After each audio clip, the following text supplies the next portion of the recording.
On me demande souvent un bouquet comme si j'étais allée le cueillir dans la nature. Et ben voilà, on y est quoi. J'ai fait une formation au cours du soir il y a 5 ans. Petit à petit, ça a grandi et me voilà maintenant full indépendante dans ce domaine-là. Ça fait un peu pompeux, mais c'est un peu le terme qui s'utilise de plus en plus pour vraiment différencier du fleuriste. Voilà, où on va chercher ses petites fleurs ou ses petits bouquets. Je reçois mes clients, on parle de leurs projets, on parle de leur événement en long et en large. Et je crée vraiment une ambiance florale, décorative pour leur événement. Chaque projet est différent et donc j'essaye d'apporter ma touch, mon univers dans celui de mes clients. Oui, alors ça c'est assez marrant parce que quand il fallait bien que je me trouve un nom, ça m'est venu assez vite en fait. J'ai quand même réfléchi à quand on reçoit un bouquet de fleurs, qu'est-ce que disent les gens? Et ça m'a toujours frappé que souvent c'est un peu la surprise et on fait oh c'est pour moi. Au début c'était vraiment un hobby. C'est vrai que j'avais toujours derrière la tête de devenir fleuriste un jour, mais vraiment je savais pas du tout comment ni quand, je me mettais pas la pression. J'ai fait cette formation au moment où c'était facile pour moi de la faire. J'avais pas d'enfants, mon boulot commençait à devenir un peu plat, on va dire. Et donc voilà, je me suis dit c'est cool, je vais un peu toucher à ça, c'est un nouveau hobby. Et puis par chance, beaucoup de mes amis se mariaient à ce moment-là, donc ils m'ont fait confiance, ils m'ont laissé me faire la main sur leur mariage. Et en fait, on rentre directement comme ça dans une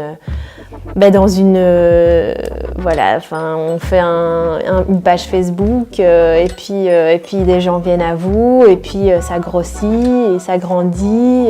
À un moment donné, c'était plus possible pour moi de gérer les deux, ça devenait vraiment trop épuisant, mais j'avais vraiment envie de le faire et j'étais à un tournant de ma vie, il fallait que je fasse un choix, quoi. Et donc j'ai fait le choix du cœur. Les fleurs, c'est vraiment lié à ma grand-mère en Pologne. Quand on allait en vacances là-bas, son jardin était toujours fleuri. Pour moi, ça paraissait une jungle de fleurs, quoi. Et c'était sans doute dû à ma petite taille à ce moment-là. Et donc, j'ai adoré découvrir toutes ces fleurs chaque année avec elle, faire des bouquets avec elle. C'est lié à l'enfance, vraiment, et à tous ces souvenirs-là qui m'ont vraiment toujours... ça m'a vraiment donné l'amour des fleurs, quoi. Et j'ai toujours aimé ça, ouais. Que j'essaye de faire passer, c'est un univers plutôt sauvage, plutôt joyeux aussi. Les fleurs, ça peut illuminer une pièce, illuminer un visage, une journée. Mon premier bouquet, c'était un premier bouquet de mariée. Une amie s'est mariée et elle s'est mariée en hiver, mais elle voulait beaucoup de couleurs. J'ai fait un bouquet vraiment multicolore, très rond, assez compact, encore assez dans un style où je me cherchais encore un peu, on va dire. Le retour des gens, déjà, ça c'est quelque chose qui n'a pas de prix, quoi. Quand on revient vers vous en vous disant merci vraiment pour tout ce que vous avez fait, on a adoré, c'était magnifique. Ce genre de paroles, ça reste là et on essaye de le garder pour la suite, pour les moments surtout où on est en plein questionnement, où on se dit non mais ça va pas ce que je fais.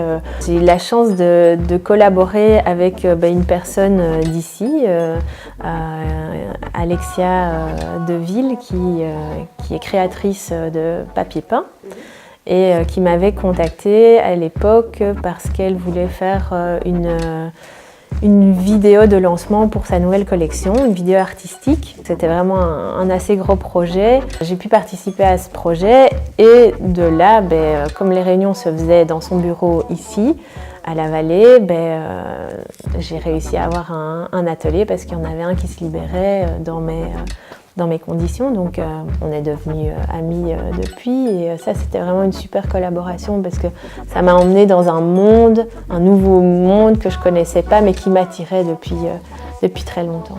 Un indispensable de travail, mon sécateur, des seaux, des bacs, des vases, beaucoup de fleurs, beaucoup de feuillages. C'est généralement le moindre centimètre carré utilisable est utilisé dans ma voiture. J'ai souvent des restes de fleurs. Alors ça, c'est sûr que les restes, ils me permettent de décorer un peu ma maison. Et c'est souvent dans la cuisine, effectivement, que je mets mon petit bouquet de restes. Il y a eu un projet particulier. C'était le mariage de ma belle-sœur et j'ai accouché une semaine avant. Oui, donc ma fille avait une semaine et j'ai décoré le mariage de ma belle-sœur parce que ça me tenait à cœur. Voilà, ça tombait pas spécialement au meilleur moment, mais je l'ai fait et donc c'est vraiment, ouais, ça c'est quelque chose qui reste quoi, parce que c'était un moment particulier. Il y a 2 ans, j'avais envie d'aller un peu plus à la rencontre de nouveaux clients, on va dire, de nouvelles personnes. Et donc j'ai contacté un magasin à Charleroi, Wonder Friends à l'époque, pour voir si on pouvait pas mettre ensemble voilà, une vente de bouquets toutes les semaines et alors pour les fêtes spéciales comme fête des mères, voilà. Après ça, j'ai changé de lieu. Donc l'année passée, j'ai changé de lieu et je me suis retrouvée à la manufacture urbaine. Très chouette expérience, un bon retour des gens. Mais après, c'est vraiment quelque chose qui demande beaucoup de temps, beaucoup d'énergie. Et donc au final, pas hyper rentable.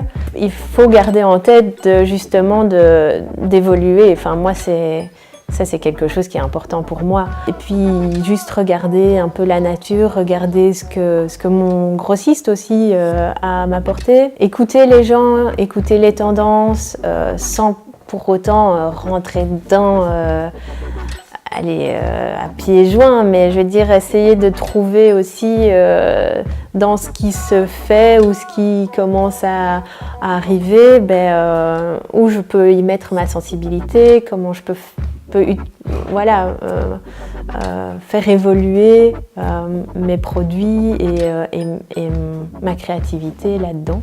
Se former aussi, ça c'est important. Redevenir une petite main et voilà, pour en apprendre plus. Et voilà, il faut que ça bouge, quoi. Je dirais le bouquet de mariée, c'est quand même quelque chose de... Voilà, on a une petite pression au moment de le faire parce que c'est important pour la mariée, pour le marié, pour les invités, pour le jour, quoi. C'est vraiment ce qui... Voilà, c'est un petit peu l'élément important, celui que tout le monde va regarder. La mariée va le porter une grosse partie de la journée, il va être pris en photo. Enfin, oh là là, mon Dieu, mon métier, un tableau. Oh, je ne sais pas trop, hein. Ça, c'est vraiment une question piège. Je dirais plutôt un tableau style Monet, dans ses couleurs pastel, dans la lumière. Voilà, ça pourrait être des peintres de cette période-là. Mon logo, c'est une fleur bien particulière, c'est le dahlia. Alors le dahlia, c'était la fleur la plus présente justement dans le jardin de ma grand-mère en Pologne. Ce week-end, on fait un mariage et un autre petit mariage aussi. Parfois, je prends des plus petits projets en même temps qu'un autre. Donc c'est un autre mariage, mais où on m'a juste commandé une couronne de fleurs et un bouquet, mais je vais prendre vraiment du plaisir à le faire aussi. Quand je reviens à Charleroi, je vais facilement boire un verre ou parfois rencontrer des clients au Quai 10 et je ne cache pas que j'ai l'envie de revenir y vivre et de pourquoi pas y créer quelque chose de peut-être plus voilà, différent de ce que je fais ici. Oh, épuré quand même. Ouais. Ah, le pompon, c'est le gypsophile. Le quoi? Le gypsophile.